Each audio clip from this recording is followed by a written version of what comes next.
که دا دواړه یا په دې کې یو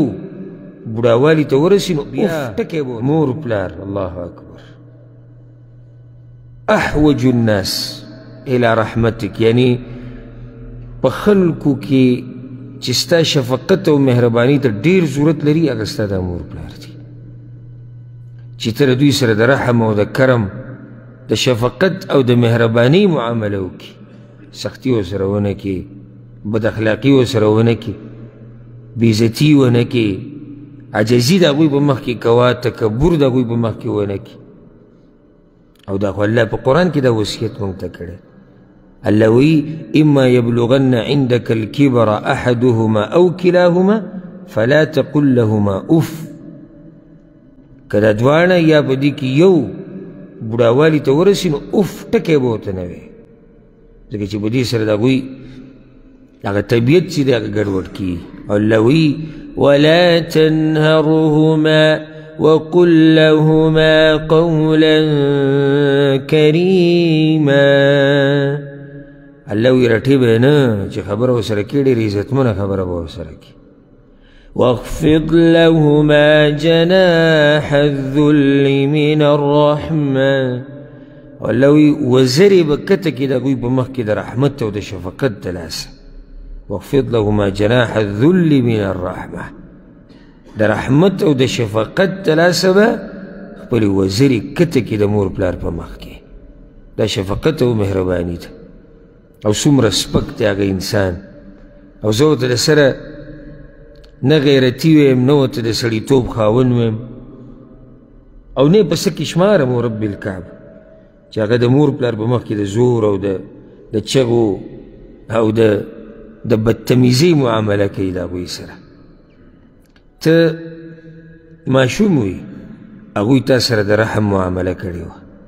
د شفقت او د مهربانۍ د سره کړې وه. نن هغه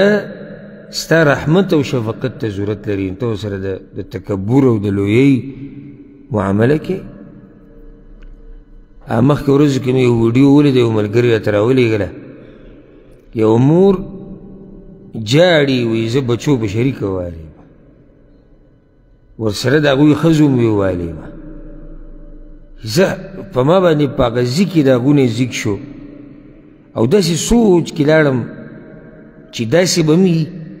نو بیا مې ځان له جواب ورکړو چې شتي که نه دا قصه تا اورې نه، چې داسې به م یو سړی چې د هغه لاس به اوچتېږي په مور باندې، او داسې به م یو انسان یي چې هغه زه د انسان خبره کوم، یعنی انسان عام چې والي که مسلمان که کافر هغه څه دا احساس چې دا زما مور ده، بلکې څاروي ته هم دا پته چې دا زما دا مور ده، زناور ته هم پته، او دا ظالمان را لګېدلي دي او دغه بوډۍ یې والې ده او سره د ښځو. نو تا سره هغې دا چل چېرته کړی، تا سره د رحم او د کرم معامله کړی. نن چې کله هغوی کمزوري شو او د مټو نه یې زور ختم شو، ته د هغوی ته خپلې مټې ښیې.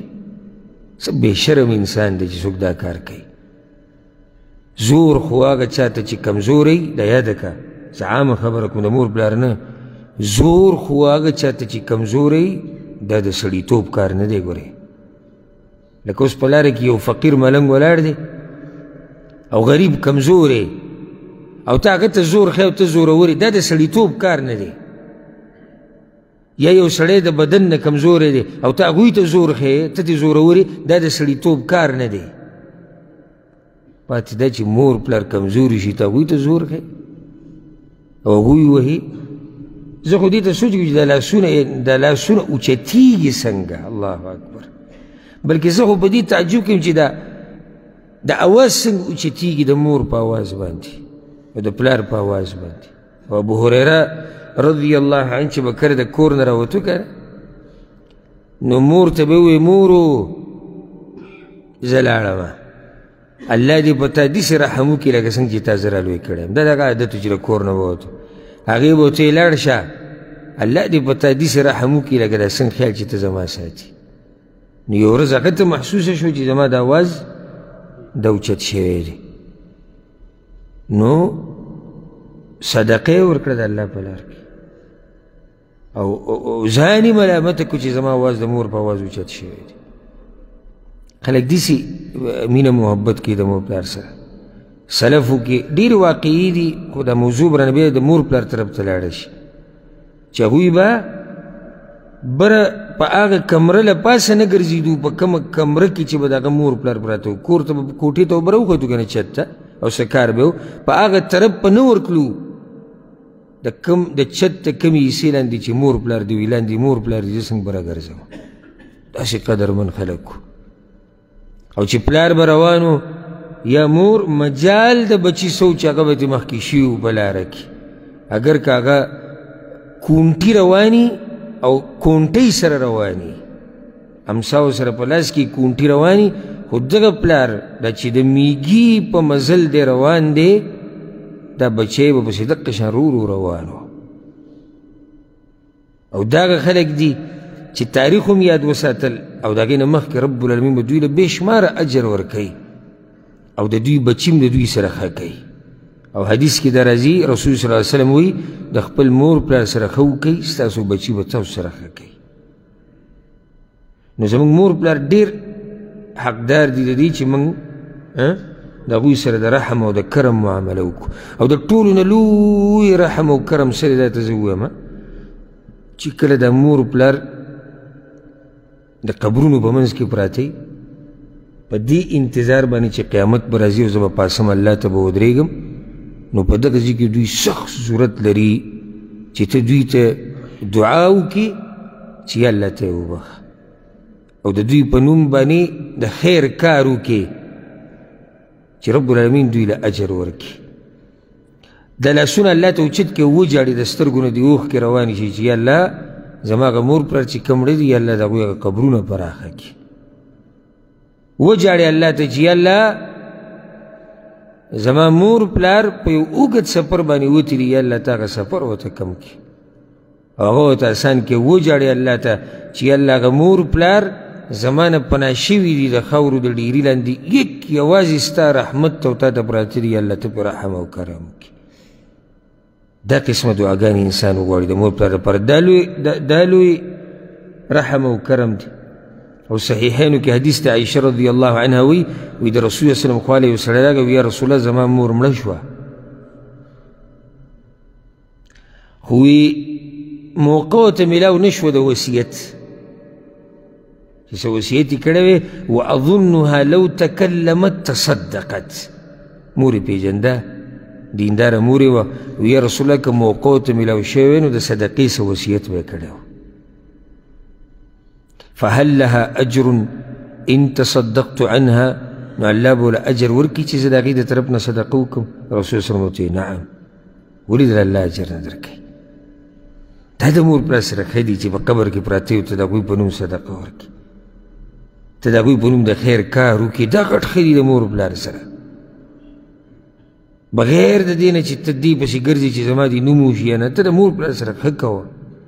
رب العالمین به دې وځلوي په دنیا او په آخرت کې دومره عزتونه به راته میلاو شي د آخرت نه مخکې په دنیا کې چې ته به حیران شي د دې داسې چې تا د مور پلار سره ښه کړي دي. او لازم نه چې د مور پلار به ژوندي تا ته به دعا کوي نو په تا به رحمتونه راورېږي ولې الله نیني ته ته چې د مور پلار دپاره د شپې په توره تیاره کې الله ته جاړې او هغوی په قبرونو کې پراته وي الله نیني ته چې ته د مور پلار دپاره جاړې الله ته نو الله خو تعیني که نه په تا باندې به د رحمت بارانونه راووري رب العالمین داسې رحمت به درته میلاو شي. په مخه د مور پلار دپاره دعاګانې غواړي او ځکه الله څه وایي وقل رب ارحمهما کما ربیاني صغیرا او وایه داسې چې یا الله زما په دې مور پلار داسې رحم وکړه لکه څنګه چې زه وړوکی رالوی کړی یم ډېرې سختۍ تېرې کړي دي. او ځکه بعض علما وایي څنګه چې د 5 منځونه په تا فرض دي نو کم سے کم 5 پیرې وي د مور پلار دپاره دا دعا غواړه. هسې علماو بعضو دا خبره کړې خو زه ته خپله دا خبره وکړم یعنې بعض خبرې خو ښه نه یي کول خو هسې دې دپاره چې په خیر کې د چا اقتدا وشي نو ښه ما په ځان د یو څو استادانو نومونه یو څو خپلوان او د هغوی په سر کې مور پلار دا ما په ځان واجب کړي دي چې په هر منځ کې که هغه فرض وي او که هغه نفلي زه به دوی دپاره دعا غواړم دا ما په ځان لازم کړي دي او که هغه زه اوږد لمونځ کوم که هغه زه لنډ کوم که د سبحان رب العلا پکې یو موقع میلاو شي نو هغه زه یو ووایم که مونځ ډېر مختصر وي سبحان رب العلا یو پیر ووایم زر زر پکې د مور پلار لپاره دعا وغواړم به یو څو استادان چې زما زړه ته ډېر نږدې دي او ډېر څه چې ما یې زده کړي د هغوی لپاره دعا خاص غواړم یو څو خپلوان نور دي نو پیسې پې زموږ نه نه لګي اوس بس خو هغه دي چې هغه غریبانان که د پیسو د ورته ووایو خو یمري ساتي وځي د پیسو بس به ورسره نه کړي پیسې پې ستا نه نه لګي ټیم پې نه لګي ته صرف الله ته لاس اوچت کړي چې الله زما په مور پلار باندې رحم وکړه دا ګوره ستا رحم دی په هغوی باندې ته پې زړه سېځې چې یاره دغه بوډا چې هلته تا ته پروت دی یا الله او یا دغه بوډۍ ما چې خپل ځای نه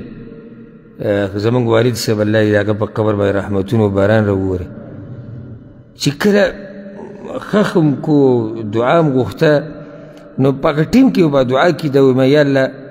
ستا نبي صلی الله علیه وسلم دا خبره کړې ده چې یو سپین ږیری تا ته لاس اوچت کړي او څه دنه غواړي نو ته د هغه لاس نه راواپس کوې ځکه چې د هغه سپینو ډکو نه تاله حیا درځي دا موږ ته ستا پیغمبر ویلي او نن موږ یو داسې انسان تا ته په قبر کې یوازې پرېښودو چې د هغه ویښته سپین شوي دي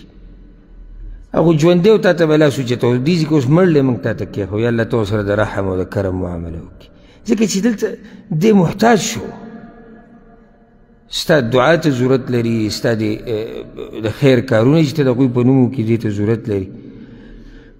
نو د مور پلار دپاره دعاګانې په مخه غواړي او که زه دې موضوع کې ورننوځم دا داسې موضوع ده چې ځکه چې خپل ځاني ما ته دغه نعمت احساس شتي نو ځکه پکې زه ډېرې خبرې بیا کوم نو په دې به اکتفا